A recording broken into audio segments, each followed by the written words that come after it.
I want to tell you all the story of Destiny Jackson. Destiny was diagnosed with diabetes when she was 3 years old, type 1 diabetes, which means that she's dependent on insulin and carefully watching her blood sugar to live.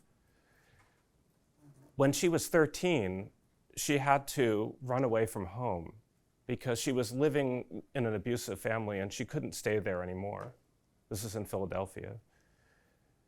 When she ran away from home, she found it very difficult to be in the foster care system for a number of reasons. She was a little older.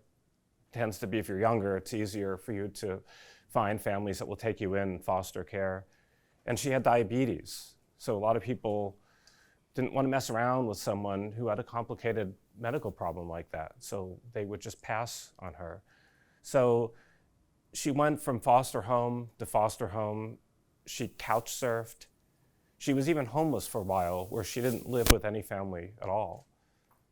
She was able to survive by still going to the doctor, but she did this most of the time on her own. There was no family to support her.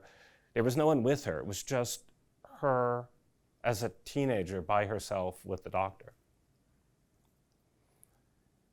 Despite all of these odds which certainly I and probably most of us in this room would just find overwhelming, she found a way to power through this. She learned how to take care of her diabetes, and she learned how to take care of herself.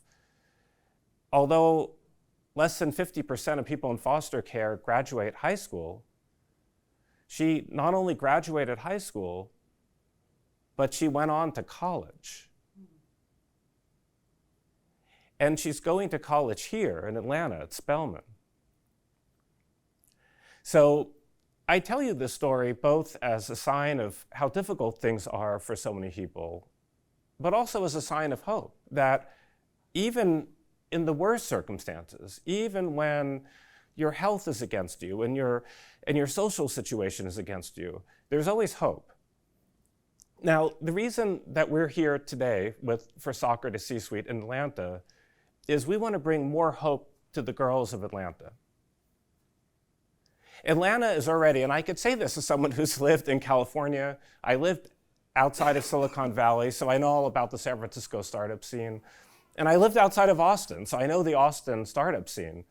And Atlanta rivals everybody in its ability to nurture talent, to start organizations, and to create successful things from the most difficult of origins. And so that's why I'm proud to be here in Atlanta. And what I'm hoping, and what Layla and I are hoping, is that with this conference, and this is one of a series of these are regularly occurring events, is we want to bring together philanthropists, people that want to help the community out, people that have identified social problems with teenagers, teenage girls, or kids of any age, who have good solutions to them, but need a little help getting these solutions off the ground.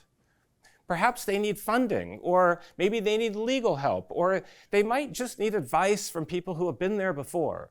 And so the goal of this conference is to try to bring together founders, people that are making such a difference in the world, with people with experience who could help them make their dreams happen, and to then help the girls of Atlanta. So I want to thank you for joining the From Soccer to C-Suite conference. We're thrilled that you're here. This is our second one. We plan to have many more of these in the future. I want to thank Layla for organizing this. It was a tremendous amount of effort.